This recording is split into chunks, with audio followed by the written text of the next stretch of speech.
Sovereign gold bond सरकारने हे 2015 साली इश्यू केले होते, ते 2024 साली परत घेतले.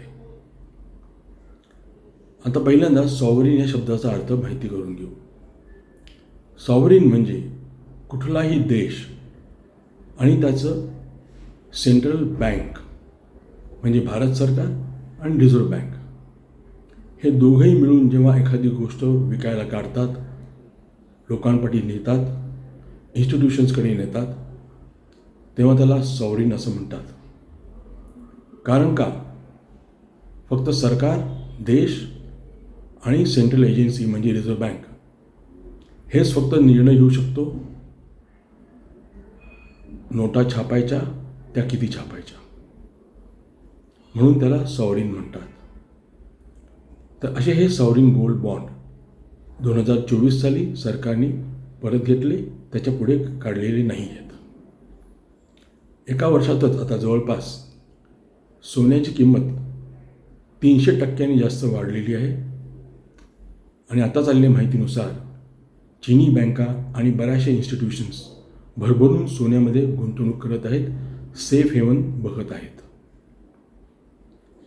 त्यामुळेच गुंतवणूकदारांना ज्यांनी या सॉवरिन गोल्ड बॉन्डमध्ये गुंतवणूक केलेली आहे त्यांना चिंता वाटत राहिलेली आहे की त्यांची मुदत जेव्हा येईल, मुदत ठेव जेव्हा येईल तेव्हा सरकार हे परत देईल का.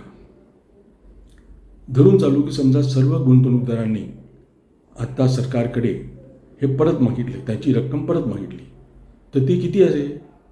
ते 1,07,000 करोड इतकीच आहे. सरकारी खर्च हा 1,87,000 करोड इतका आहे. त्याच्या मानाने ही क्षुल्लक आहे. तर त्याच्यामुळे कोणालाच काही काळजी करण्याचं कारण नाही. तर सोन्याची किंमत वाढली तरीही हे सर्व गुंतवणूकदार एक रकमी सरकारकडे सर्व 1,07,000 करोड रुपये मागतील एकाच वेळेला, ह्याची शक्यता नाहीच आहे. आणि या सरकारचा इतिहास बघता 8 पैकी 7 वेळेला या सरकारने त्यांच्या मुदतपूर्व ठेवी आणि मुदतीच्या ठेवी या परत केलेल्या आहेत, व्याजासकट परत केलेले आहेत.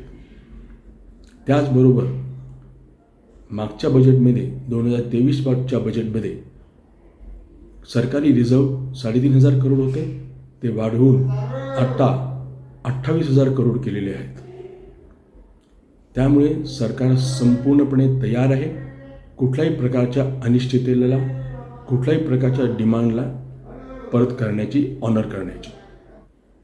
त्याचबरोबर या वर्षाच्या शेवटी भारत सरकार आणि भारत देश हा जपानला पाठी टाकून 4थ्या नंबरची इकॉनॉमी होणार आहे. हे भाकीत इंटरनॅशनल मॉनिटरी फंडनी मागेच वर्तवलेलं आहे. आणि हे पण भाकीत वर्तवलेले आहे की 2027 साली भारत देश हा जगाची 3ऱ्या नंबरची इकॉनॉमी होईल, जर्मनीला पाठी टाकून सुद्धा. इतकी दमदार सुरुवात आपणच नाही तर इंटरनॅशनल मॉनिटरी फंडनी सुद्धा आपल्या देशाबद्दल सांगितलेली आहे. त्याच्यावरती आपण विश्वास ठेवायला हवा. आत्ता जे जग अनिश्चिततेच्या काळामध्ये गुंतवले आहे ते पाहता तुम्हाला ही गुंतवणूक, तुमची जी गुंतवणूक आहे ती सेफ आहे. आणि शेवटची मुदत जी आहे या बॉन्ड्सच्या मॅच्युरिटीची सर्व प्रकारच्या, ती 2032 सालापर्यंत आहे. म्हणजे अजून जवळजवळ 7 वर्ष आहेत सरकारकडे ते ऑनर करायला. हा पिरियड काळ बराच मोठा आहे आणि सर्व मॅच्युरिटी त्या टप्प्याने येणार आहेत. सर्व काही लोक एकाच वेळेला पैसे आणा असे मागणं शक्य नाही, त्याची शक्यता नाही.